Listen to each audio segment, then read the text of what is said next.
back to another episode of Season 12 of The Mat. My name is Kat Wendorf, and I am your Nesta Certified Sports Yoga Instructor. Today, we're going to continue on learning our asanas, and we're going to work on plank. So please roll out your mat and join me. I have Lady Greer assisting me today. I also am working with the electronics that my husband so generously purchased. So there you can see Lady Greer better. So bear with me as I learn the technical aspect of using that in our class. Make it a little easier for you to see what I'm teaching you. So we're going to begin with just a little warm up, and then I'm going to teach you plank. After I teach you the basics of plank, we're just going to do a little sequence flow together, and then we're going to end it with our Baron Baptiste book that we were reading, and Journey into Power. So we're going to have our legs hip width distance apart. Just loosen everything up for me. Jiggle, jiggle, jiggle, like you're a bowl of jello. Just jiggle, bend, bend, jiggle, jiggle, wiggle. It's good to do this. It gets the energy going in our joints or lubrication, okay? So now come to standing still, mountain pose, and we're gonna begin. I'll count you through everything and tell you what to do. If at any time you hear a pause, it's because we're pausing in the moment of the asana. So please continue to pause with me until you hear the next instruction. Thank you, and we'll begin. Inhale, arms up, hold it. Exhale through your nose, arms down. Inhale, arms up. Hold it, exhale, arms down, exhale through your nose all the way. One more, inhale, full breath, hold it, exhale, let it all out, hands at Samadhi, heart center. Okay. Set your intention for today. What is it that you were hoping to do from this practice? Was it an intention for someone else? Was it an intention that you need something for your own well-being? Is it an intention for a general purpose, for maybe a group of people? Set your intention. I dedicate my practice today to whatever that may be. And let's begin. Okay, plank pose. Begin from your hands and knees. Okay, you're going to line up your palms wider than shoulder distance, okay, a little bit wider. They're going to be flat. You're going to press down into your hands, and you're going to step your legs behind you so that they're straight. You are now in plank pose. You will look down at your mat so you're not cricking your neck. We're going to hold this 10, 9, 8, 7, keep breathing, 6, 5, 4, shaking is good, 3, 2, 1, drop to your knees. Darcy has joined class as well. Say hello to the camera. Okay. So that's plank. There you have it. So now we're going to begin. We're going to do just a little sequence flow together. Let's start in tabletop since we're already down. Okay, we're going to do some cat-cow. So your palms are flat on the floor if you remember. Inhale, look up. Hold it, you're arching. Okay, exhale. Tuck in, chest towards your tummy. Inhale, look up. Exhale, tuck it in. One more, cat-cow. Inhale, look up. Exhale. Lift up into plank. Hold it.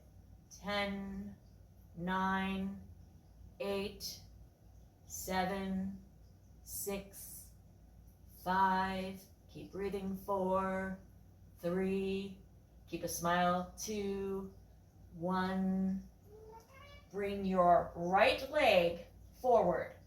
Now, for some of us that have tight hips, mobility issues, you may have to scoot it in, hooking your arm underneath, pressing your weight into one of your hands. For example, my left hand, I'm scooping it in.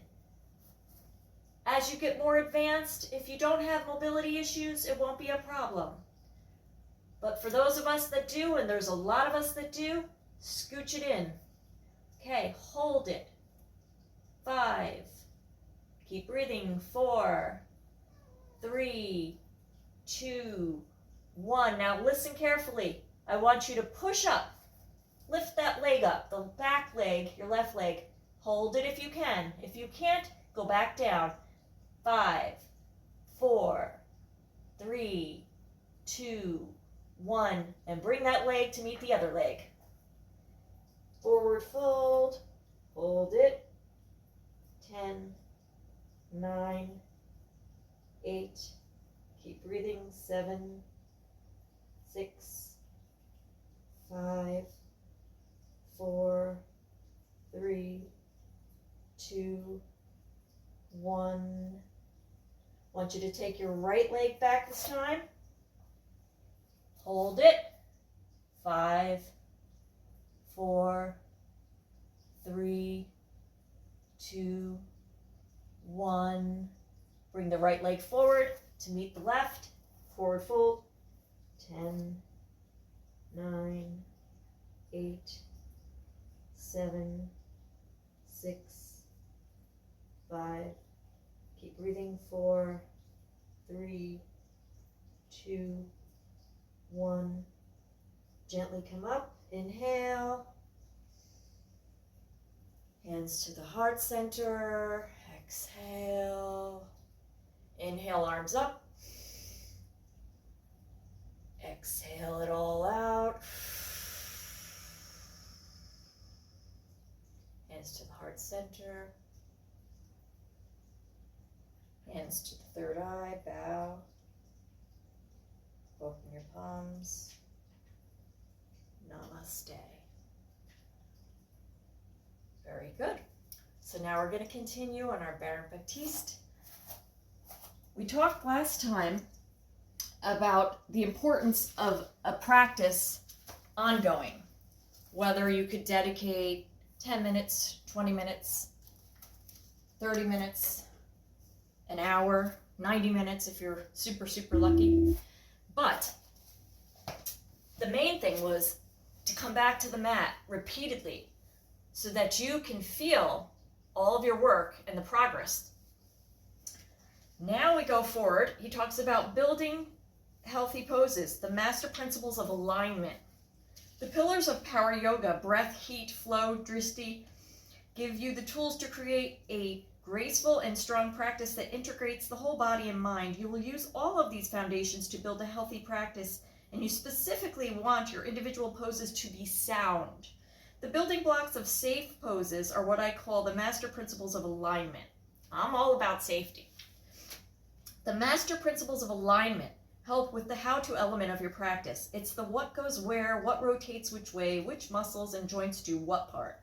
Your poses don't need to be perfect, but they do need to be healthy, and these principles will help you understand the mechanics of what you're striving for when you get on your mat.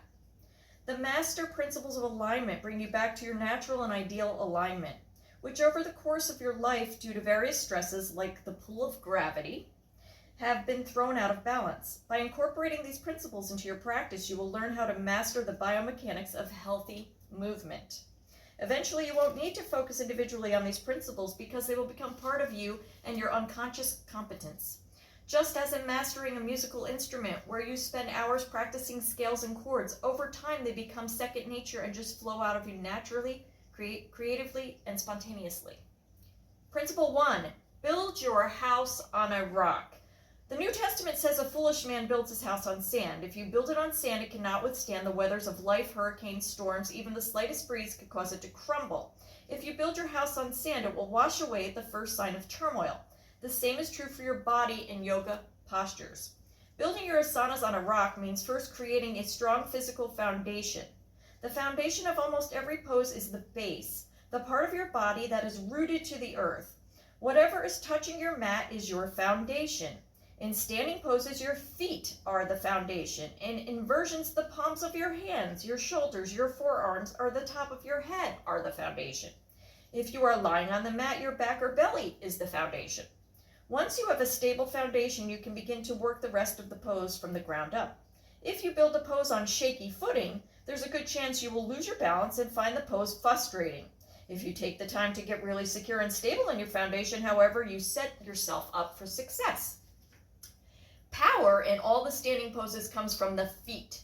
It's drawn up through the legs, triggered through the hips, and projected out through the torso into the arms and hands. In a standing pose, take the time to feel your feet firmly planted to establish rapport with the floor. Then go deep into your legs. Feel your strength, square your hips, elongate your torso as life goes up and awakens your arms and fingers. When you do inversions like a shoulder stand, it's the opposite. Stabilize your shoulders and upper arms on the ground, then align your chest, hips, and legs. If you fall out of a pose, don't race back into it haphazardly. Start over from the foundation and take the time to rebuild it from there. Very sound advice. Don't just rush back into whatever part of the pose that you fell out of. You can hurt yourself. Start from the beginning, get back to where you were, catch up with the class. If you're with a class, if you're by yourself, take your time and do it the right way. If you're with a class and they've gone on to the next pose, go on to the next pose. You can practice what you missed later on. Never rush to get into a pose. The width of your foundation, which is the space between your feet, plays a role in the stability of standing poses. The wider your base, the more you're able to activate your spinal extension, but you lose general stability. If you feel unbalanced in a standing pose, shorten your stance. Eventually, as you develop more strength, you can widen your base. So, for example, I'm going to stop there for a minute. If I'm in, I'm in Warrior 2, and I'm feeling wobbly, I need to bring that back leg in, shorten my stance. Now, what I've done is I can go deeper into the pose. I'm not wobbly, I'm not going to lose my footing, and I feel more secure in my foundation. Okay, that's sometimes easier to show you than just to explain it from a book, right? Okay, principle 2, establish neutral alignment. Neutral alignment involves bringing your body into a balanced relationship to gravity. It is in essence the idea of each pose, a natural, stable posture in which you create even lines in your body. If your car's out of alignment, you can still drive it, but eventually the tires wear unevenly, putting stress on other parts of the vehicle. It becomes an accident waiting to happen. The human body's the same. If your hips are uneven or a knee is collapsing in or splaying out, the entire structure is unstable, thus creating imbalances, aches, and pains throughout the entire body, potentially leading to a long-term damage. Yoga practice is repetitive training, so keep in mind that repetition of your movements can result in either mastery or misery. Get this, mastery or misery. I don't know a yogi that hasn't experienced both, but you have to work towards the mastery. You can really hurt yourself if you don't, so please pay attention to that. Neutral and symmetrical alignment of all body parts is the first element of injury-free movement. The whole is the goal, and the integration of each piece to the other, legs, pelvis, torso, arms, head, and neck, creates a foundation of the true power and stability from which all poses begin and end. When you integrate the various parts of your body in neutral alignment, you create a sense of naturalness in poses. You fight less and breathe more. You don't struggle to stay in balance or to hold the pose. You line up the energy patterns in your body properly, and suddenly you achieve a weightless state. You feel free, tall, and uninhibited. You'll know when you achieve neutral alignment in a pose when suddenly it ceases to be a struggle. You fall into a perfect relationship with gravity, and you feel a sense of strength, stability, and overall balance. In that movement, you make the pose yours. Everybody is different. No two people have the exact same formula to reach neutral alignment in any pose. The tips and cues that you're given for each posture will help you lead toward this, but you'll need to play with your alignment to find what gets you there. So we're going to stop there for today, and we'll continue next time with principle 4. But just remember, if I'm stressing and struggling in the pose, what can I do? Whoa, sorry, Greer. What can I do differently? So I'm off balance. Maybe the cat came underneath my foot. Yeah, that happens all the time around here. So you really got to watch out for that. So cat or dog under the foot, and you're wobbly. What can I do differently? Again, shorten my stance. Make sure that my alignment is good. So now I'm not teeter-totter. I'm doing well, and I'm in the groove.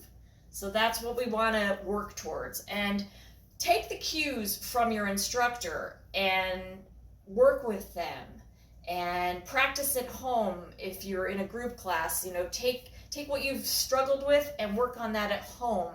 And over time and repetition and getting that alignment right, the pose will become natural to you, and then you'll flow better. So with that, we will end here today. Namaste. Please keep coming back to the mat, because that's where it's at. Have a great day, guys.